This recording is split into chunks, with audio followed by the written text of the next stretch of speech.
Hello student, welcome back to my Tanushree tutorial. +3 second semester skill enhancement core election studies and public opinion unit 4 1 mark question answer discussion करिबा. Question number 1 ମତାମତ poll କ'ଣ? Answer ନିର୍ବାଚନ ପୂର୍ବରୁ ମତଦାତାଙ୍କ ମନୋଭାବ ଓ ରୁଚି ବିଷୟରେ ସଂଗୃହୀତ ତଥ୍ୟ. Question number 2 ଏକ୍ଜିଟ୍ ପୋଲ୍ କ'ଣ? ଆନ୍ସର୍ ମତଦାନ ପରେ ମତଦାତାଙ୍କୁ ପଚାରି ତାଙ୍କ ମତ ବିଷୟରେ ଜଣାଯିବା ପ୍ରକ୍ରିୟା.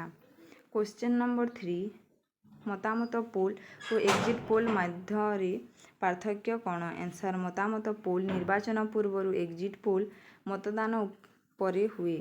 Question number 4 ମତାମତ ପୋଲ୍ର ଉଦ୍ଦେଶ୍ୟ କ'ଣ? ଆନ୍ସର୍ ଜନମତ ଗଠନ, ଦଳ ରଣନୀତି ଉପରେ ପ୍ରଭାବ ପକାଇବା. Question number 5 ଏକ୍ଜିଟ୍ ପୋଲ୍ର ଉଦ୍ଦେଶ୍ୟ କ'ଣ? ଆନ୍ସର୍ ନିର୍ବାଚନ ଫଳାଫଳ ପୂର୍ବାନୁମାନ କରିବା. Question number 6 ନିର୍ବାଚନ ତଥ୍ୟ ବିଶ୍ଳେଷଣ କ'ଣ? ଆନ୍ସର୍ ମତଦାନ ହାର, ମତ ବଣ୍ଟନ ଓ ଅଞ୍ଚଳ ତଥ୍ୟ ଉପରେ ଆଧାରିତ ବିଶ୍ଳେଷଣ. Question number 7 ନିର୍ବାଚନ ଆଚରଣ କ'ଣ? ଆନ୍ସର୍ ମତଦାତାଙ୍କ ମନୋଭାବ, ରୁଚି, ଦଳ ପ୍ରତି ଆସ୍ଥା ଓ ଅଭିଯାନ ପ୍ରଭାବ. Question number 8 ମିଡ଼ିଆ ମତାମତ ପୋଲ୍ ଉପରେ କିପରି ପ୍ରଭାବ ପକାଏ? ଆନ୍ସର୍ ତଥ୍ୟ ପ୍ରଚାର ଓ ଆଲୋଚନା ମାଧ୍ୟମରେ ମତଦାତାଙ୍କ ମନୋଭାବ ଗଠିତ କରେ. Question number 9 ନିର୍ବାଚନ ତଥ୍ୟ ବିଶ୍ଳେଷଣର ଉଦ୍ଦେଶ୍ୟ କ'ଣ? ଆନ୍ସର୍ ନିର୍ବାଚନ ଆଚରଣ ବୁଝିବା ଓ ରଣନୀତି ତିଆରି କରିବା. Question number 10 ମତାମତ ପୋଲ୍ର ତଥ୍ୟ କେଉଁଠି ମିଳେ? ଆନ୍ସର୍ ସର୍ବେକ୍ଷଣ, ମିଡ଼ିଆ ଓ ଗଣମାଧ୍ୟମରେ. Question number 11 ଏକ୍ଜିଟ୍ ପୋଲ୍ର ତଥ୍ୟ କେଉଁଠି ମିଳେ? ଆନ୍ସର୍ ମତଦାନ କେନ୍ଦ୍ରରେ ମତଦାତାଙ୍କୁ ପଚାରି. Question number 12 ନିର୍ବାଚନୀ ଆଚରଣ ବୁଝିବାର ଉପାୟ କ'ଣ?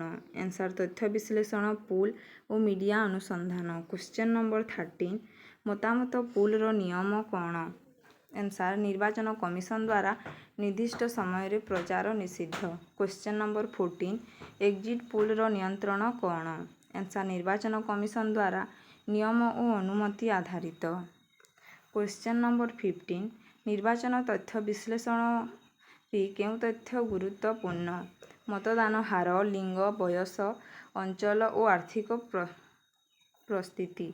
Question number 16 ମତାମତ ପୋଲ୍ର ଅନୁମାନ କିପରି ଦିଆଯାଏ? ଆନ୍ସର୍ ନମୁନା ଆଧାରିତ ସର୍ବେକ୍ଷଣ ମାଧ୍ୟମରେ. Question number 17 ଏକ୍ଜିଟ୍ ପୋଲ୍ର ଅନୁମାନ କିପରି ଦିଆଯାଏ? ଆନ୍ସର୍ ମତଦାନ ପରେ ମତଦାତାଙ୍କ ଉତ୍ତର ଆଧାରରେ.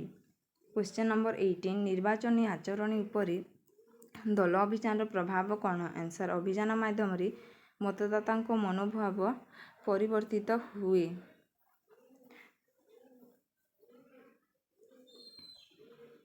Question number 19 ମିଡ଼ିଆ ଦ୍ୱାରା ଏକ୍ଜିଟ୍ ପୋଲ୍ ପ୍ରଚାର କ'ଣ ଉଦ୍ଦେଶ୍ୟ ହୁଏ?